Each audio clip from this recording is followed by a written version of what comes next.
ولا یجرمنکم شنآن قوم علی الا تعدلوا، کسی قوم کے ساتھ دشمنی تم کو اس بات پر آمادہ ہرگز نہ کرے کہ تم انصاف چھوڑو، انصاف کرو، اعدلوا واتقوا اللہ، اللہ سے ڈرو، ان اللہ خبیر بما تعملون، بے شک اللہ تبارک و تعالی باخبر ہے اس سے جو کچھ تم کرتے ہو۔ اس آیت کریمہ میں در حقیقت تو ایک ہی چیز کا حکم دیا گیا ہے کہ انصاف کی گواہی دو، کہیں گواہی دینے کی ضرورت پیش آ جائے تو انصاف کی گواہی، کہیں کوئی فیصلہ تمہاری طرف منتقل کر دیا جائے تو انصاف کا فیصلہ، کہیں کوئی بات کرنی پڑ جائے تو انصاف کی بات، وہاں تم نے یہ نہیں دیکھنا کہ میرا رشتہ تعلق قرابت کس کے ساتھ ہے، اس بات کو دیکھنے کی اجازت نہیں ہے۔ انصاف قائم ہی تبھی ہوگا جب تم اس بات کو پس پشت ڈال دو کہ تمہارا باپ کون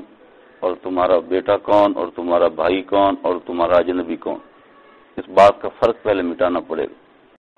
حتیٰ کہ مسلمان تو درکنار، عام کفار کا مقابلہ کسی مسلمان کے ساتھ ہو جائے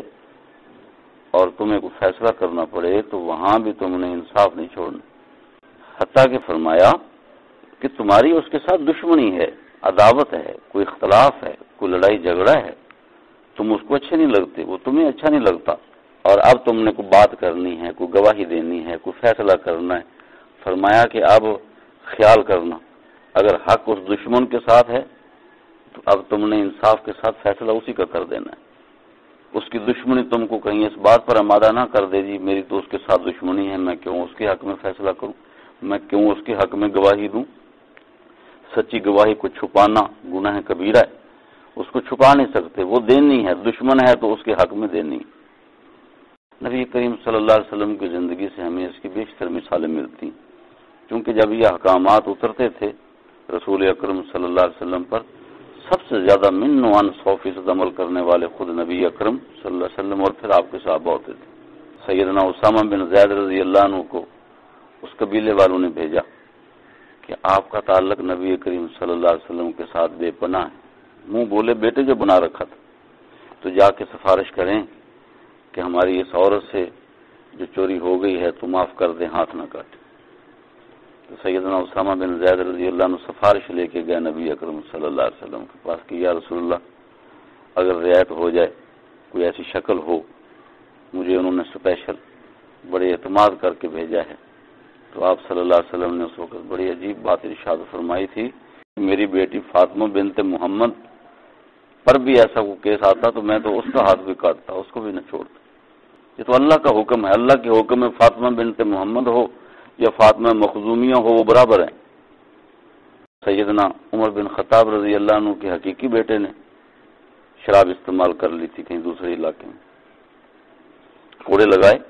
اپنے سگے بیٹے کو کوڑے، روایات میں آتا ہے کہ ان کوڑوں کی پاداش میں وہ فوت ہو گئے تھے، کوڑے کھانے کو وہ برداشت نہ کر سکے اور کچھ ہی دنوں کے بعد وفات پا گئے، اور وفات اسی میں ہوئی کہ کوڑے لگے تھے۔ عمر بن خطاب رضی اللہ عنہ کو یہ بات انصاف سے نہ روک سکی کہ میرا بیٹا ہے، بیٹا بھی ہے تو انصاف ہونا ہے، اور بیٹے پر انصاف جاری کر دیا۔ نبی کریم صلی اللہ علیہ وسلم اتنا زور دیتے تھے انصاف پہ، اتنا زور دیتے تھے۔ ایک دن ایک صحابی بیٹھے ہوئے تھے نبی اکرم صلی اللہ علیہ وسلم کے پاس، اور لوگ بھی تھے، تو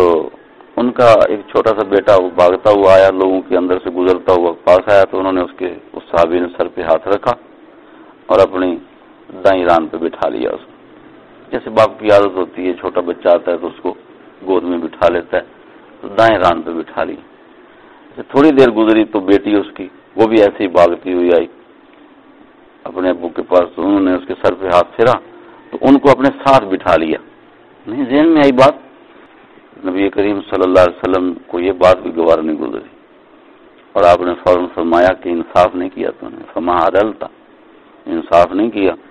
دوسری ران تیرے پاس موجود تھی تو ایک کو اگر ادھر بٹھایا ہے تو دوسری کو دوسرے ران پہ بٹھا، تو اس نے اپنے دوسرے ران پہ بٹھایا، فرمایا کہ اب تو نے انصاف کیا۔ سیدنا نعمان بن بشیر رضی اللہ تعالیٰ عنہ وہ آ گئے، چونکہ صحابہ کرام میں اکثر ایسے تھے کہ جن کی دو دو تین تین چار چار شادیاں تھیں. اکثر صحابہ کی شادیاں ایک سے زیادہ ہوتی تھی. تو پھر ہوتا یہ ہے کہ ایک بیوی کی اولاد سے بعض دفعہ ایک انسان کو زیادہ پیار ہو جاتا ہے اور دوسری بیوی کی اولاد سے پیار کم ہوتا ہے. وہ ایک بیٹا تھا ایک بیوی سے. سیدنا نعمان بن بشیر رضی اللہ تعالیٰ عنہ نے اپنی اس بیوی کو کہا کہ میرا دل یہ کرتا ہے کہ میں فلاں چیز جو ہے وہ اسپیشل طور پر اپنے اس بیٹے کو دے دوں اور باقی بیٹوں کو میں چھوڑ دوں, ان کو کچھ اور دے دوں, اس کو میں وہ دے دوں. اچھا, تو وہ بیویاں بھی صحابیہ رسول تھی, سگی ماں تھی. اس نے یہ بات کہی نعمان بن بشیر رضی اللہ عنہ کو کہ میں اس وقت تک اپنے اس بیٹے کے لیے, کیونکہ آپ دوسرے بیٹے بھی آپ کے موجود ہیں, ان کو چھوڑ کے آپ میرے اس بیٹے کے لیے ایک چیز کا انتخاب کر رہے ہیں, میں اس وقت تک اجازت نہیں دوں گی جب تک نبی کریم صلی اللہ علیہ وسلم سے جا کے آپ یہ مسئلہ نہ پوچھو. آپ سے پوچھو, آپ اگر اجازت دے دیتے ہیں تو بالکل آپ دے دیں, اگر آپ اجازت نہیں دیتے تو میں اجازت نہیں دوں گی کہ یہ میں ناانصافی سمجھتی ہوں اس کی. سیدنا نعمان بن بشیر رضی اللہ عنہ رسول اکرم صلی اللہ علیہ وسلم کے پاس گئے کہ یا رسول اللہ, میں اپنے اس بیٹے کو اپنی جائیداد میں تھوڑا سا مستثنا کرنا چاہ رہا ہوں, تو کیا مجھے اجازت ہے؟ آپ نے فرمایا میں اس ظلم پر اجازت نہیں دوں گا, میں اس ظلم کی اجازت نہیں دوں گا. ہمارے انڈیا کا مشہور واقعہ حضرت مولانا الہی بخش رحمہ اللہ, ان کے بارے میں بڑی شہرت تھی کہ وہ مسلمانوں میں ایسے انسان ہیں کہ وہ کبھی بھی اس بات کو نہیں دیکھتے کسی فیصلہ کرنے میں کہ میرا کون اور اجنبی کون, وہ ہمیشہ فیصلہ کرنے میں اللہ کو دیکھتے ہیں. تو کوئی ایک جگہ تھی جہاں پہ جھگڑا ہو گیا مسلمانوں کا اور ہندوؤں کا. مسلمان کہتے تھے کہ یہ جگہ ہماری ہے, مسجد بنے گی, وہ کہتے تھے یہ مندر کی جگہ ہے, یہ ہماری ہے. اس بات پر نزاع طول پکڑ گیا حتیٰ کہ بات عدالت میں چلی گئی اور اس پر بہت نزاع ہوا آپس میں مسلمانوں اور ہندوؤں کا.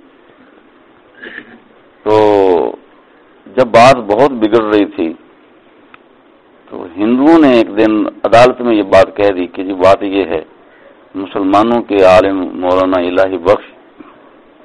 وہ جو فیصلہ کر دیں ہم ان کے فیصلے کو ماننے کو تیار ہیں, آپ ان کو بلا لیں. تو وہ اگر کہہ دیں یہ ہندوؤں کی ہے ہندوؤں کی, اور وہ کہہ دیں مسلمانوں کی ہے, تو ہم اپنا کیس واپس لے لیں گے. تو مولانا الہی بخش جانتے تھے حقیقت کو, ان کو اس بات کا علم تھا کہ یہ جگہ ہندوؤں کی ہے مسلمانوں کی نہیں. تو انہوں نے فیصلہ یہ دے دیا کہ یہ ہندوؤں کی ہے مسلمانوں کی نہیں ہے. انہوں نے کہا یہ مندر بنا سکتے ہیں اس پہ, میں جب ہے ہی ان کی, وہ اس پہ مندر بنائے, وہ گھر بنائے, وہ کچھ بنائے, وہ اس کے مالک ہیں. اللہ کا کرنا یہ ہوا, اس انصاف کے فیصلے کا نتیجہ یہ نکلا کہ وہ سارے ہندو مسلمان ہو گئے. انہوں نے کہا کہ ہم مولانا الہی بخش کے انصاف کو دیکھ کے مسلمان ہو رہے ہیں,